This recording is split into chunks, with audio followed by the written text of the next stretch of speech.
There's more strategy to consider when playing Legends ZA because, believe it or not, Mega Stones are not the best item for your Pokemon to hold. Stick with me. The Mega Evolution meter takes at least 8 attacks before being completely filled, allowing you to Mega Evolve. And although more than one Pokemon can Mega Evolve per battle, you can only have one Mega Evolution active at a time. With the meter taking roughly 1 minute to wind down if you're not collecting Mega Shards, that means that the other 5 Pokemon are holding a useless item. Not to mention there's a solid part of the beginning where you don't even have access to Mega Evolution. So here are the 6 best hold items and strategies to be able to maximize your gameplay and put together a synergistic team that you'll need to get through the endgame. The first hold item you can obtain outside of berries is the Quick Claw, which can be found right outside of Wild Zone 2 and at this vendor for free. The Quick Claw functions differently than conventional Pokemon and has a 30% chance to randomly proc, granting your Pokemon no time between you selecting the move and them performing the move. In case you haven't noticed, the stronger the base power of a move, the longer your Pokemon takes to unleash the attack after you've told them what to do. This also applies to moves like Dig and Bounce that have a powerful secondary effect of dodging an incoming attack and countering with some massive damage. The problem with running all of these moves is that this leaves you vulnerable for a period of time, which can sometimes lead to being KO'd instead of taking the KO. So giving this item to Pokemon like Diggersby in the early game can sometimes surprise you when they pull off a speedy evasive dig without taking any damage. I also had my Gyarados hold this item when they learned the move Bounce, as I like to keep my immunity ground type moves for switch-ins instead of using their Mega Evolution. And there's nothing more satisfying than pulling off a perfect bounce. I also recommend this for Crocodile as they make for a great early companion, being found in Wild Zone 8, having 2 immunities to electric and psychic type moves. I'm putting this one in B tier, but only because it's found so early in the game and the random chance to pull off a cool technique is always so satisfying. The next item to talk about is the Silver Powder. The Silver Powder is gifted to you from beating this Kakuna trainer during side mission 11, and it might surprise you that I deem this as an item worth mentioning since it just boosts the power of the holder's bug type move, since bug is the worst type in the game. But there's a specific move that combos extremely well with it: Pin Missile. Pin Missile in conventional Pokemon is quite laughable since somehow I always manage to only hit 2 times, barely doing any damage. But Pin Missile in Legends ZA always shoots off a cluster of 5 attacks, making this one of the best moves in the early game, especially if you complete this early trade where you receive a Heracross for a Pikachu. What a trade. I had success using silver powered boosted Pin Missiles with Heracross, Beedrill, and even Scolipede, all of which can be found very early. And after discovering how useful Pin Missile could be, I also discovered that moves like Rock Blast, Bullet Seed, and even Water Shuriken are quite viable as well without needing to hold a loaded dice, which isn't even in this game anyways. But this worked well with the Tyrant you can get by completing side mission 27 after completing main mission 10, along with the Bulbasaur you can get from Professor Mabel after completing main mission 8. And if you're lucky enough to figure out how to roll between the scaffolding on the Froakie side mission after completing main mission 6, you can use the highly upgraded Water Shuriken Greninja. And while we're on the topic of moves that used to suck, the moves Fire Spin, Whirlpool, and even Sand Tomb all create a sort of portal on the battlefield. This results in the enemy Pokemon taking residual damage as long as they stay trapped inside. But pretty cool upgrade from what they used to be in conventional Pokemon, and I did get my cheeks clapped a little bit by figuring out how good these moves are. D tier item since it kinda sucks, but all these moves are definitely A tier when used appropriately. Up next is the Wide Herb, and honestly it is not fair that this completely busted item is available this early. But it's likely you won't be able to take full advantage of this strategy until the mid to late game, but it is probably my favorite item and strategy on this list. The Wide Herb can be found after defeating Lita in the main story to earn rank V. This is when side mission 18 becomes available, which involves you going to Cafe Cyclone right next to Wild Zone 2 and talking to the gentleman with the blue exclamation point over his head. He'll have you find and catch the 3 elemental monkeys in order to complete this quest, and they can be found in the northeast part of your map along the road that would point to the number 2 if this map was a clock. Just know that they often don't spawn together and you may have to reset the encounter a few times. But after catching the monkeys, bring them back to the man and you'll get the Wide Herb, which restores any lowered stat in battle but only once. Or so they say. Because I did originally think that this would be a single-use item based on the description, but I found out that this item is not only reusable,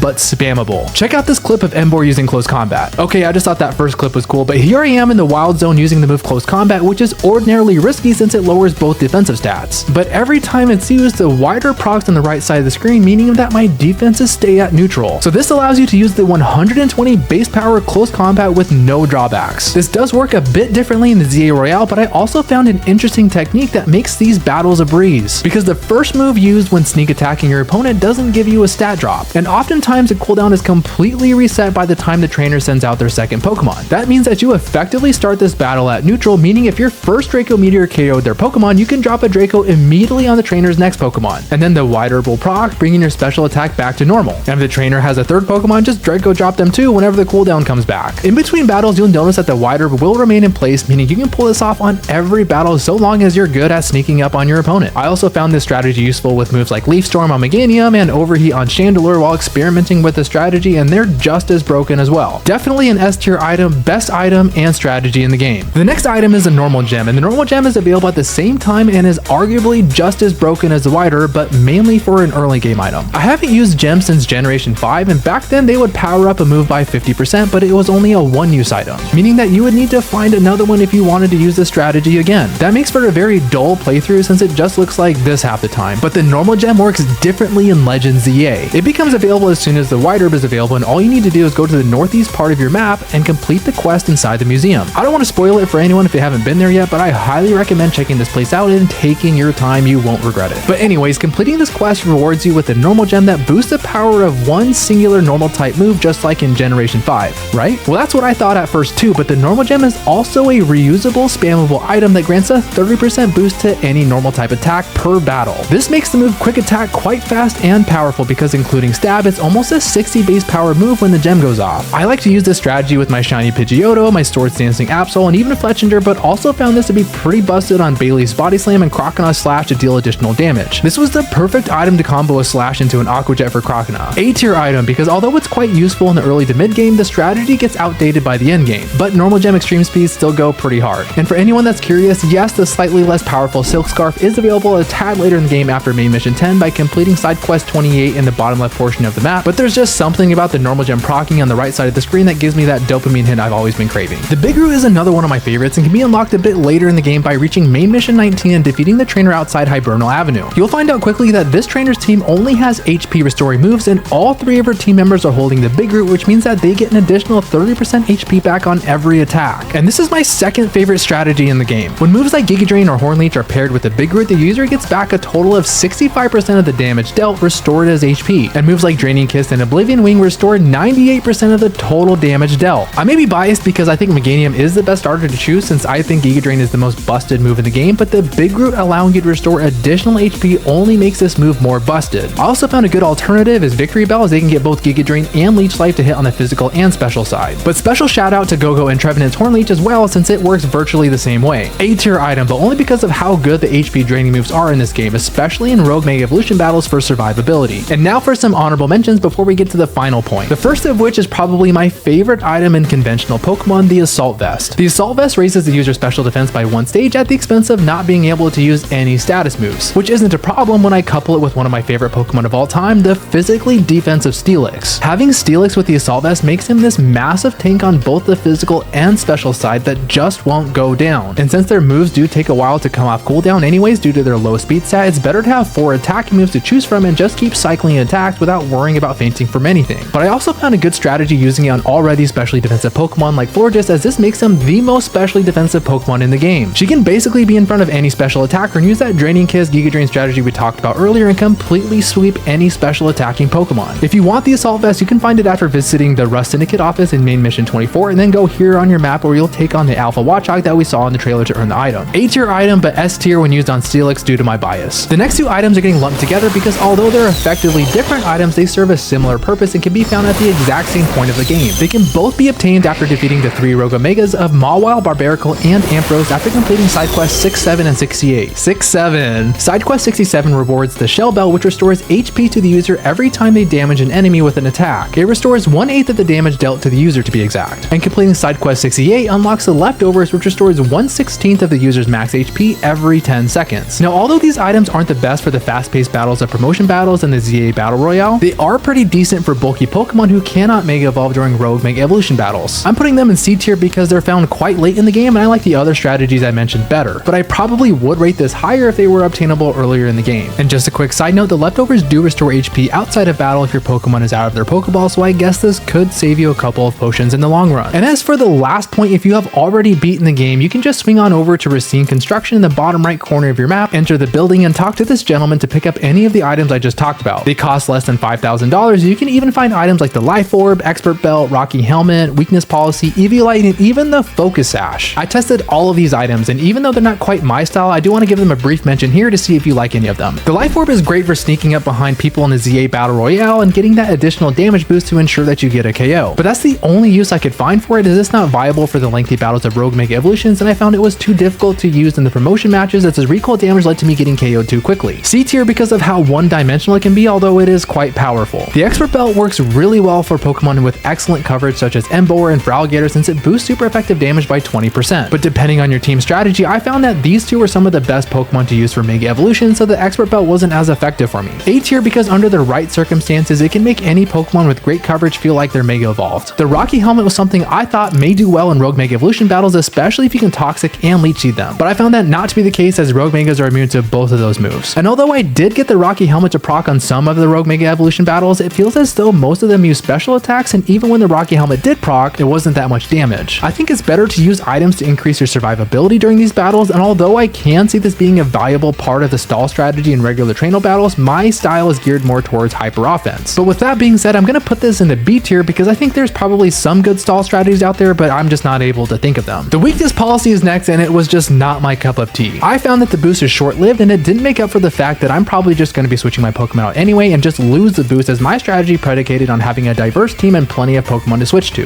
D tier because I had trouble proccing it and staying alive, and I didn't like wasting my healing items after every battle. The Eviolite was just flat out too late in the game to be useful, and even though it is handy to use on Pokemon you're attempting to train up in the late game, it's never going to be viable on your main playthrough file. D tier, but potentially S tier if you can get this item on a fresh playthrough. The Focus Sash is next, and I never found I got one shot as my strategy involved switching Pokemon several times every battle. So it was hard to make this item viable over any of the other strategies I mentioned, but I can see it being useful as a last-ditch effort to maybe Draco drop your opponent with a low-level Pokemon, but highly unlikely. D tier. Thank you so much for watching, and if you learned something, I would really appreciate a like. If you want to see more of my upcoming Legends ZA content, like how to best use each Pokemon, make sure to hit that subscribe button so you can stay up to date. Thank you to all of my OGs and supporters. I couldn't do any of this without your support. Thank you all very much, and I'll see you very soon.